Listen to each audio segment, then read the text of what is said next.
I have our weekly report is really very good. Our total number of new cases during the reporting period, which is January 31st through February 6th, total new cases was only 758. And this is the first weekly reporting period since October 11th through the 17th, when we have had less than 1,000 cases for that weekly reporting period. Yay. Yeah. That's Total great. deaths during that same period, 37. But yes, our case numbers are going down. Our top 5 communities for this reporting period: Canton Township, Livonia, Dearborn, Melvindale, and Redford Township, and Westland. And as I said, when our epidemiologist actually plots this out on like an epi curve, a linear curve, yes, our 14-day look back is a confirmed negative trend, downward trend. And I can say that the average number of cases for the reporting period has again gone down from 170 cases per day to 129 per day. That's the average number of cases in that 2-week period. So again, it's that downward trend that we are, sustained downward trend. And let me see here. Now, when I had said earlier about those daily counts in the top 5, we are still seeing Dearborn, Livonia, Canton Township, Dearborn Heights, and Redford Township. Again, like I say, those communities, every week we're seeing them maybe move up to number 1, to number 2, number 3, to those same communities are staying in our top 5 consistently. Very good news also, the positivity rate. So for Wayne County, for this reporting period, is down to 5%. Last week it was 6.2%. So last week 6.2, this reporting period 5%, and actually before that the reporting period from January 17th to January 23rd, it was 7.8. So now we have three consecutive weeks of the Wayne County positivity rate again going down. And the state of Michigan for this reporting period, 4.2% is the positivity rate. And the same thing with the state. It's gone from 6.3 to 5.1 to 4.2. So we are, seeing our same trend as the state on that positivity rate. Now we'll talk about testing and daily testing capacity. And daily tests per million, a 7-day average, 2,963 daily tests per million population. So that's very good. We're still doing a lot of testing. And we have all of our testing sites. We track them all individually, and then they are all of those locations are right on the Wayne County website, easily to, for people to find. They are no appointment.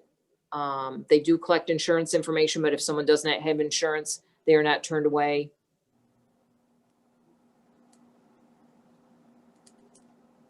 We have not had any more pop-up testing events. Our last event was in Harper Woods the first weekend in December. I will tell you, I was out there, and by that weekend, being outside trying to do these testing events, the weather has really, winter makes those outdoor events. We were cold out there that weekend. So we have not had any more pop-up testing events, but a big part of that is because we have really transitioned over to so many with these outside vendors of the testing that we are having done through them. So we don't need to have those popping up out in the middle of a parking lot event.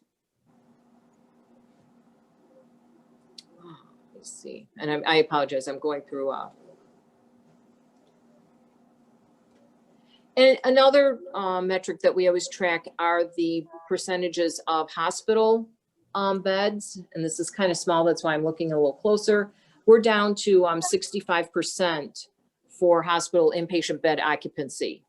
Again, a few weeks ago when we look at this every week, it was right at about that 78, 80%. So that's very good.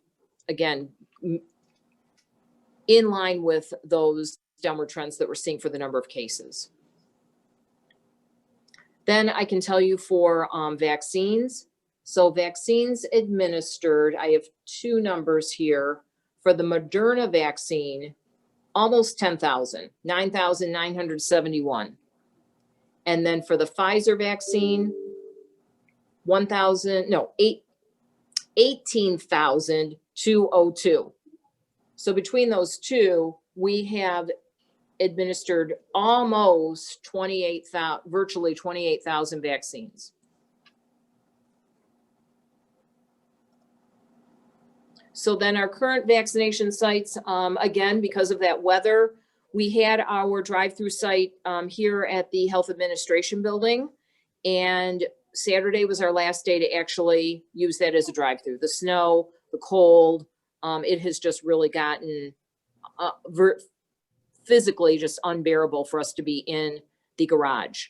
We have a few last second dose individuals who need their second dose for vaccines here. So we are having them actually come into the clinic, and we have a separate vaccine area for them, and then a waiting area for those individuals after the 15 minutes after they've received their vaccine here.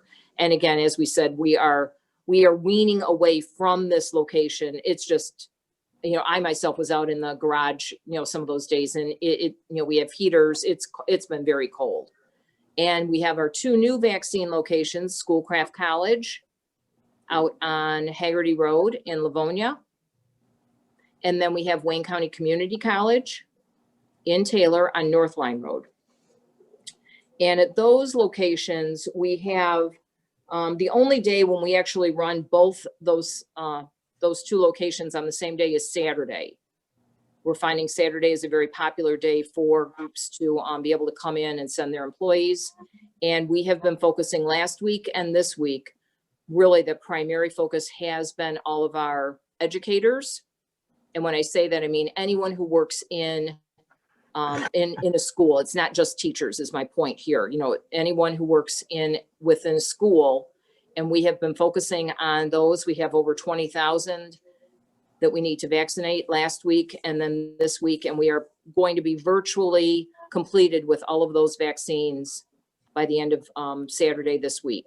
We'll probably again have a few, you know, almost like a makeup day or a day for substitutes, or, you know, but we are virtually going to be completed with our schools.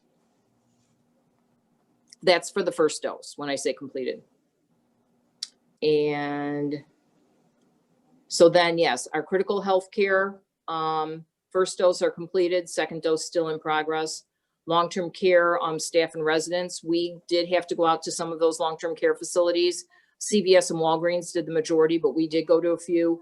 First dose completed, second dose, we are still in the progress of finishing up some of those.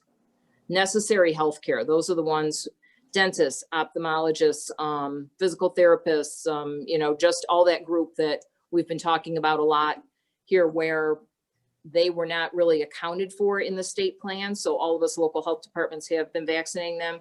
And again, we are getting pretty darn close to those first dose. And many of them actually have been coming through here for their second dose. So we're finishing up that group too. And then we've got those frontline essential workers. That's public safety, law enforcement, education, and correctional staff. Our public safety and law enforcement, we, again, are right at the end of that group. That public safety and law enforcement also includes the Wayne County Sheriff's deputies. We have been doing vaccine clinics right there at Division I, Division III jail, you know, so that then they can, you know, just, they don't have to leave work. They can come down the hall, get their vaccine. We also have been out to the juvenile detention facility. I think today even they were out there for second doses over at juvenile detention facility and Division I. So again, it's, you know, I'm very pleased that this is a very comprehensive plan. You know, we aren't doing all just at one location, not all drive-through, not all, you know, where we go out and actually are vaccinating, you know, at different sites. So, you know, that really is making this a comprehensive plan that's meeting the needs of, you know, all the different groups.